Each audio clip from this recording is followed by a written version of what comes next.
If you had asked anyone at my school who I was a year ago, they probably would have looked at you and said, "Who? Seriously?" I wasn't the funny kid. I wasn't the smart kid. I wasn't the athletic kid. I wasn't even the quiet kid that everyone secretly thought was mysterious. I was just there. The kind of student people accidentally bumped into in the hallway without saying sorry. The kind of student teachers sometimes forgot to call on. The kind of student who ate lunch without anyone noticing where I sat. My name is Ethan, and this is the story of how everything changed because of one decision I almost didn't make. Every morning was exactly the same. I'd wake up, put on my school uniform, grab my backpack, and tell myself, today might be different. But it never was. I'd walk into school while everyone else laughed with their friends. Some people were talking about soccer, others were planning what they'd do after school. The popular students were surrounded by huge groups, laughing so loudly that everyone turned to look at them. Me? I quietly walked to my locker, grabbed my books, and went to class. Nobody even noticed. It wasn't that people were mean to me, they just didn't see me. At lunch, I always sat at the same table near the window. Sometimes I pretended to be busy on my phone so it wouldn't look like I had nobody to talk to. Other times, I'd just watch everyone else. I wondered what it felt like to have friends who couldn't wait to see you every morning. I wondered what it felt like to actually belong somewhere. There was one group of boys everyone knew. They were the most popular students in school. They played sports. They always had people around them. Whenever they walked into the cafeteria, it felt like they owned the place. I wasn't jealous. I just wished someone would know my name, the way everyone knew theirs. Then, one Monday morning, everything changed. Our principal walked into class with a huge smile. "Students," she said. Our school is holding a talent and inspiration assembly next Friday. Anyone can participate. Immediately, everyone's hands went up. People wanted to sing, dance, play instruments, do comedy. I kept my head down. There was no way I was getting on stage. No chance. But then my English teacher stopped beside my desk. "Ethan," she whispered. I've read the stories you've written for class. They're incredible. You should share one. I laughed. She had to be joking. Me? Standing in front of the entire school? Absolutely not. She smiled. "I think people deserve to hear your voice." For the rest of the week, I couldn't stop thinking about what she said. Maybe, just maybe. She was right. The night before the assembly, I barely slept. I kept imagining everyone laughing at me. What if I forgot my words? What if nobody cared? The next morning, I almost told the teacher I wasn't doing it. My hands were shaking.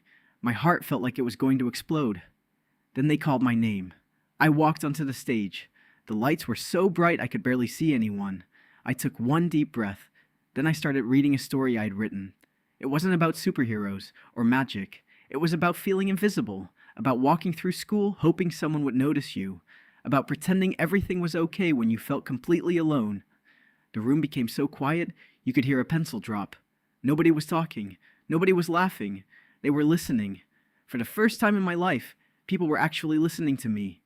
When I finished, there was silence for 1 second, 2 seconds. Then suddenly, the entire gym erupted into applause. People stood up. Teachers were clapping. Students were cheering. I couldn't believe it. As I walked off the stage, kids I'd never spoken to before came up to me. "That story was amazing. I felt like that too. You should write more." I honestly thought I was dreaming. When I got to school the next Monday, something felt different. People smiled at me in the hallway. They said good morning. Some even remembered my name. For the first time, I wasn't invisible. But not everyone was happy. The popular boys noticed something. People weren't crowding around them anymore. Instead, students were asking me about my stories. One afternoon, I walked past them and heard one of them whisper, "He's only popular because of one speech." Another laughed, "It won't last." At first, those comments hurt. I wondered if maybe they were right.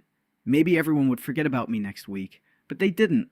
My English teacher encouraged me to start writing for the school newspaper. Soon, students actually looked forward to reading my stories. People began sharing their own experiences with me. Some admitted they felt lonely too. Others thanked me for making them feel understood. That's when I realized something important. Popularity isn't about being the loudest person in the room. It isn't about having the coolest clothes, or the most followers, or the biggest group of friends. Sometimes, the people who make the biggest difference are the ones who simply have the courage to be honest. Even the popular boys slowly changed. One day, one of them walked up to me after school.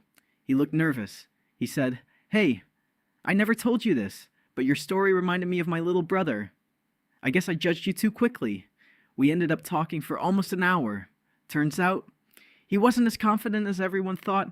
He had his own struggles too. That's when I learned another lesson. Everyone is fighting a battle you know nothing about. Today, school feels completely different. I still write stories. I still get nervous speaking in front of people. But now, I know being quiet isn't a weakness. Sometimes your voice becomes the loudest when you finally decide to use it. If you're the student who feels invisible, the one sitting alone at lunch, the one who thinks nobody notices, don't give up. Your moment might be one decision away. Mine was, and it changed my life forever.